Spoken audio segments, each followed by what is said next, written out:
It's another Hello Healthy, a Dignity Health podcast with Bill Klaproth. Pelvic health is something every woman should know as it plays a role in many areas of life, including complete physical, mental, social, and sexual well-being. Here to talk with us about women's pelvic health and urogynecology is Dr. Justin Lee, a urogynecology and pelvic reconstructive surgeon at Dignity Health. Dr. Lee, thank you for your time. Can you explain to us what is urogynecology? Well, formerly known, urogynecology was formerly known as a specialized practitioner or surgeons who focus their practices in women urology and female pelvic medicines that deal with urinary fecal incontinence and pelvic organ prolapse, such as bladder drop, protrusions of the rectums, or the prolapse of the uterus. So what are some of the more common pelvic health issues that women face? I know you just mentioned some of them. What are some of the other ones? Well, some other conditions that might involve with, women's health, especially in the pelvic regions, are recurrent urinary tract infections, uncontrolled bladder issues, and sexual health, in particularly elderly and postmenopausal women. So you were just mentioning urinary. What is urinary incontinence, and what are the treatment options? Well, urinary incontinence commonly break down to very common issues that women do every day.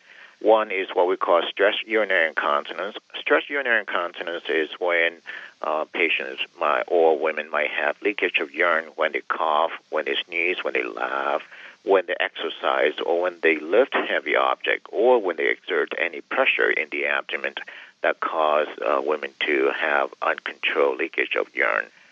The other conditions of urinary incontinence are involved with overactive bladder, including urinary frequency, urgency, and especially urinary urge incontinence, where they feel the urge to go and they're not able to control their bladder. Are there women that are at a higher risk for this, or is this just a normal symptom of aging?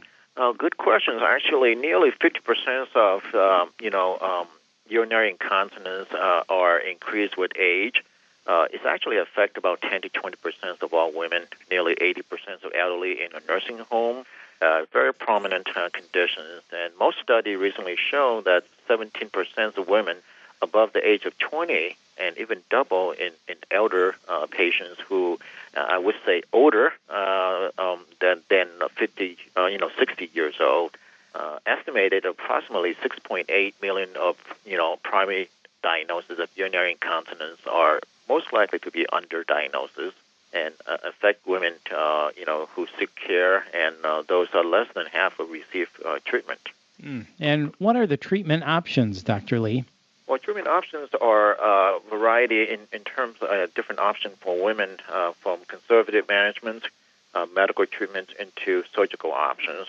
The behavior modifications, pelvic floor exercises, medicines to help their ability to control their bladder. And for different conditions, especially for overactive bladder with urge incontinence, there are, what we call tibial nerve stimulations or neuromodulations, Botox injections into the bladder, and InterStim, which is a neuromodulation, or oftentimes we call them as bladder pacemakers. And Dr. Lee, what is pelvic organ prolapse? Well, pelvic organ prolapse is, a